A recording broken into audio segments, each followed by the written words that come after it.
woman simply touched the sleeping troll in front of her, and unexpectedly, the creature, dormant for years, woke up. Before the researchers could celebrate, the troll seemed highly displeased with its human captivity. It began to struggle against the giant shackles on its hands. The researchers quickly tried to activate the UV lights to subdue the troll, as ultraviolet light can petrify trolls and force them into a dormant state. However, a nearby professor accidentally knocked over a cup, spilling a drink onto the control switch, causing a short circuit and preventing the UV lights from turning on. By this time, the troll had broken free of its shackles. Nora, who was still above, quickly ran back to the elevator to escape. The scene immediately descended into chaos. At this point, a cell sample from the troll fell off and a nearby doctor secretly picked it up. Everyone was desperately fleeing, completely oblivious to the doctor taking the sample. Soon, everyone ran outside, and the troll followed them, emerging from the ground. However, it did not continue to harm the humans. It merely looked at Nora before turning and leaving. Upon learning of the troll's reappearance, the government immediately held an emergency meeting. The professor argued that the troll held significant research value, but the leader prioritized the safety of the Norwegian people. The final decision was to immediately eliminate the troll, and Colonel Chris was sent to execute the mission. It was evening, and a party was taking place at an ice rink. As everyone was dancing and enjoying themselves, they suddenly felt a rhythmic vibration all around them. The next second, the disco ball above fell down. While they were wondering what was happening, the roof was suddenly torn open, and a giant monster appeared before them. Yet they weren't afraid, instead they seemed unusually excited. They all took out their phones, preparing to post to social media. The next moment, the troll reached out and randomly grabbed a handful of people. It was only then that the partygoers realized the danger and started running around frantically. Fortunately, Colonel Chris arrived just in time. Their helicopters were equipped with large UV lights. Under Chris's command, the two helicopters quickly switched on the lights. Under the UV light, the troll's skin instantly began to burn. It seemed the UV light attack was very effective against the troll. Blackie, the pilot, was already celebrating prematurely and kept humming a tune. However, just as they were preparing for the next round of attack, the troll uprooted a nearby utility pole. Blackie's helicopter instantly lost balance, crashed to the ground, and was destroyed. Chris was furious at the sacrifice of his comrade. He took out all his anger on the troll and prepared to launch a fatal blow. Fortunately, Nora intervened in time, and Chris held back his impulse. Otherwise, they might have met the same fate as Blackie. The troll saw that the other side was not attacking, revealed a look of disdain, and then turned and walked away. The failure of this operation made them realize that the UV light's effect on the troll was no longer lethal, and using force was not a good approach. The group decided they should try to communicate with the troll, which might stop it from killing humans. Soon after, the four people arrived at a cave. This was a hunting ground, and legend had it that in the early years, humans, aiming to eliminate the Troll King, had kidnapped the king's child to lure him into this trap. However, the Troll King did not die. He escaped 3 years ago, but his child is still missing. Nora suspected the little troll might still be in the hunting ground. She took a stone from her pocket, a piece of the troll's skin tissue. Nora repeatedly tapped the ground with the stone, and the tapping sound echoed throughout the cave. Unexpectedly, a troll soon walked out of the darkness. He was in fact the Troll King's child. Nora told Chris to put down his weapon as she decided to try communicating with the creature. She placed her hand on the little troll's nose and then hummed a tune. Surprisingly, this resonated with the little troll. The little troll came to regard them as friends. Nora also made a request to him, hoping he could help communicate with the other troll and stop its destruction of the human world. Soon after, the group arrived at a place where the troll would pass. Nora immediately fired a signal flare, attempting to draw the troll's attention. Sure enough, the troll stopped. Seeing Nora blocking its way, it immediately became angry and intended to teach her a lesson. Just then, the little troll stood up from a pile of snow.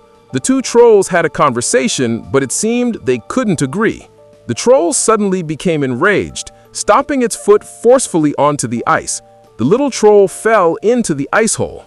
The troll then turned its gaze towards Nora and the others. Chris quickly rushed Nora towards the helicopter. Thanks to the skillful pilot, they successfully escaped the danger. The troll did not pursue them relentlessly. It chose to turn and leave, seeming to be in a hurry to get somewhere. The group arrived at a transfer station to rest for a moment. Nora, looking through a map, accidentally discovered that the troll's path seemed to be heading towards the capital. She suddenly recalled what her father had told her in childhood. A long time ago, trolls and humans coexisted peacefully. However, a new order swept across Europe, and the King of Norway undertook the mission of Christianizing the country. The new faith could not tolerate the ancient creatures of the land, so they began to expel and slaughter the trolls. The region the king ruled over was precisely where the current capital stands. Nora guessed that the trolls' purpose this time was revenge. Soon, the group rushed to the capital.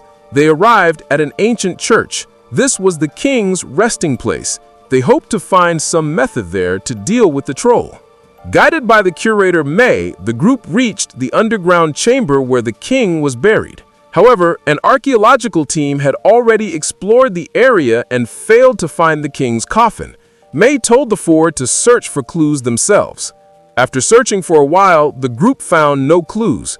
Just when they were at a loss, a painting on the wall caught Andre's attention. An accident occurred when he touched it. A small peace stone suddenly fell off the mural. This successfully caught May's attention. After observing it, May realized this was where the king had been injured during his last battle. There were two other places where he was injured. Sure enough, May gently touched and pulled out two more small stone pieces. Looking at the three holes, Nora instantly thought of something. She quickly grabbed a nearby torch and inserted it into the three small holes. Unexpectedly, they successfully opened a passage. The group walked in without hesitation. Inside, they found the king's coffin and discovered an ancient parchment. The lab also had an incomplete parchment. Andre immediately called headquarters. After comparison, the two parchments matched perfectly.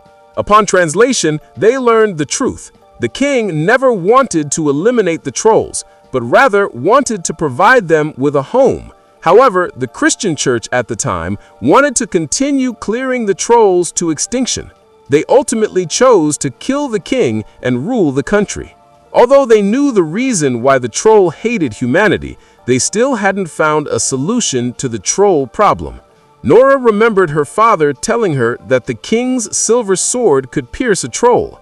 However, a traditional silver sword is very soft and cannot cut through rock. A comment by Chris reminded Nora. She quickly dipped her silver knife into some holy water. Then she cut into the rock. To her surprise, she effortlessly cut through the hard stone. It seemed that holy water was the key to defeating the troll. They finally knew the method to fight the troll. They quickly mobilized the public to collect large amounts of holy water and created a large number of holy water bombs. By night, everything was ready and the troll arrived. Andre and May rang the church bell. The sound of the bell instantly caused the troll immense pain. The army took advantage of this to attack the troll. The attack clearly had some effect. However, the troll endured the pain, uprooted a large tree, and threw it at the church. Without the distraction of the bell, the troll began to fight back. Fortunately, they had planned ahead. Chris ordered the frontline soldiers to quickly withdraw. Watching the troll approach step by step, Chris took out a remote control. Countless holy water bombs exploded in front of the troll. The holy water splashed onto the troll, instantly making its body burn.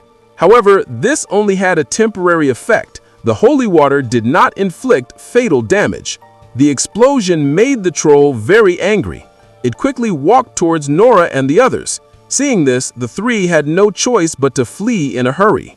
At the moment of crisis, a roar suddenly came from afar. The troll turned around and realized it was the little troll who had fallen into the ice hole. The two trolls quickly engaged in a fierce battle, but the little troll was young and lacked fighting experience. Therefore, he quickly fell into a disadvantage. Watching the little troll being severely pinned to the ground, Nora and the others were very anxious. They wanted to help, but were powerless. Just then, the professor suddenly remembered that the troll has a beating heart inside its body. If they poured holy water into its body, it might be completely killed. The group felt this was a very reliable method. Andrei told Chris to fly the helicopter over the troll's head and drop the holy water bomb into its mouth. However, only one holy water bomb remained. They could not afford to fail this time. Andrei did not hesitate, picked up the bomb, and ran towards the helicopter. Nora, meanwhile, stayed below to distract the troll. Andrei and Chris quickly boarded the helicopter. On the way, the holy water bomb accidentally fell. Fortunately, Andrei grabbed it in time, but the detonator accidentally dropped. Without the detonator, they had to manually detonate it. This meant someone had to jump down with the bomb. After an internal struggle, Andrei decided to sacrifice himself for the peace of entire Norway. At this moment, the little troll was pinned down and unable to move. The troll won the fight. It opened its mouth and roared with laughter. This gave Andrei and Chris their chance. Chris quickly flew the helicopter directly above the troll. Andrei jumped down without hesitation. The troll's body began to corrode, and large amounts of rock fell from the air.